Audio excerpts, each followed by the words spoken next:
మారుతున్న రాజకీయ అకామిడేట్ చేస్తారనేది ఆయా కులాల ప్రతినిధులు కూడా అడుగుతున్నారు. డెఫినెట్ గా సమాజం బీసీ వాదం అంటేనే భాగం ఇది.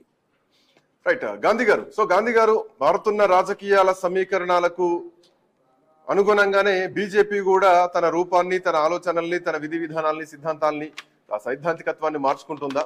సో జనాదరణ ఉన్న నాయకులకే అవకాశం ఇవ్వాలి, పార్టీ కోసం పనిచేసిన వాళ్లకు లేదు అన్నటువంటి సిద్ధాంతాన్ని, కేవలం రాజకీయాలే పరమావధి అన్నట్టుగా బీజేపీ ఆ అస్త్రాలని వాడుతుంది. అదే ఫైనల్ డెస్టినేషన్ అనుకుంటుందా?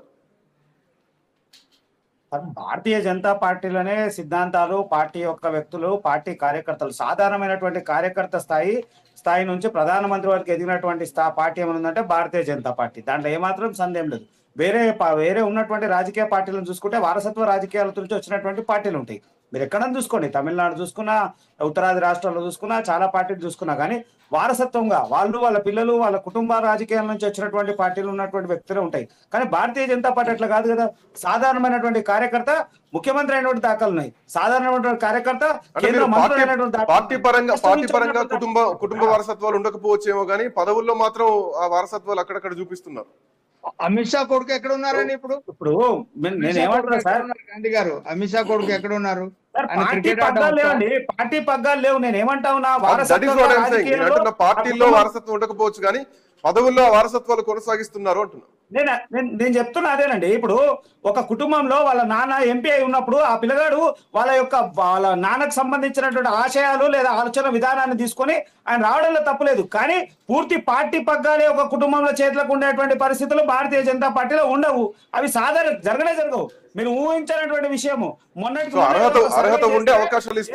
ఉన్నటువంటి విషయాల్లో, దేశవ్యాప్తంగా ఉన్నటువంటి విషయాల్లో అసలు భారతీయ జనతా పార్టీ సాధారణమైనటువంటి కార్యకర్తలకు ఊహించినటువంటి మందికి టికెట్లు ఏమైనా ఇచ్చిందంటే అది భారతీయ జనతా పార్టీ. మన రాష్ట్రం నుంచి కూడా చూడండి, మీరు మన రాష్ట్రం నుంచి ఒక సాధారణమైన వ్యక్తి ఏంది మీరు అసలు ఎక్స్పెక్ట్ చేయనటువంటి వ్యక్తులు ఎంతో మంది. ఒకటి గాంధీ గారు, ఒకటి క్లారిటీ ఇవ్వండి. తెలంగాణలో అవకాశాలు ఉంటాయి, అదే వేరే పార్టీలో సాధ్యమైనటువంటి అంశాలు లేవు. గాంధీ గారు పరిస్థితులు ఇప్పుడు పరిస్థితుల్లో రాష్ట్రంలో ఉన్నటువంటి రాజకీయ వ్యవహారాలు, రాజకీయ పరిస్థితులు అక్కడ ఖచ్చితంగా ప్రభుత్వం అధికారులకు రావాలనేటువంటి లక్ష్యం ఉన్నప్పుడు పార్టీ యొక్క విధి విధానాలకు కట్టుబడి ఉన్నప్పుడు ఖచ్చితంగా పార్టీ ఆదరిస్తుంది. నిజంగా కూడా రేపు రాత్రి వచ్చిన వాళ్ళకి ఎప్పటికి కూడా ఏమి ఇయ్యలే కదా. ఈయన కూడా వచ్చి 8 సంవత్సరాలు అవుతుంది తమిళనాడు ఇప్పుడు ఇచ్చినటువంటి ముఖ్యమంత్రి నరేంద్ర గారిని కూడా. అలాగే ఇప్పుడు ఎవరైనా ఇచ్చినా గానీ పార్టీ యొక్క విధి విధానాలకు, పార్టీ లైన్ కి కట్టుబడి ఉండి, పార్టీ సిద్ధాంతాలకు కట్టుబడి ఉన్నటువంటి వ్యక్తులకు భారతీయ జనతా పార్టీ అవకాశం ఇస్తుంది. కానీ రాత్రి రాగానే ఇచ్చేటువంటి పరిస్థితులు ప్రస్తుతం లేవు. ఎట్టి పరిస్థితుల్లో ఈ రాష్ట్రంలో రాత్రికి ఇచ్చేటువంటి పరిస్థితులు లేవు. అర్థమవుతుంది, రాత్రి ఇచ్చే పరిస్థితి లేవు. ద వే ఆఫ్ కమిట్మెంట్స్ అవి మిస్ అవుతున్నాయా అన్నదే పాయింట్ ఇక్కడ.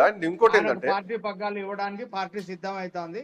దీన్ని పార్టీ క్యాడరు, పార్టీ కార్యకర్తలు, జెండాలు మోసిన కార్యకర్తలు దీన్ని ఎట్లా చూస్తారు అనేది శ్రీకాంత్ గారి ప్రశ్న. నేను ఏమంటున్నా సార్, ఇప్పుడు నేను వాళ్ళు వచ్చిండ్రు వీళ్ళు వచ్చిండ్రు ఎవరిని ప్రస్తావించాలి మీరు నిర్ణయించేటువంటి పరిస్థితి లేవు. ప్రకటించలే కదా, అంతర్గత విషయం అది.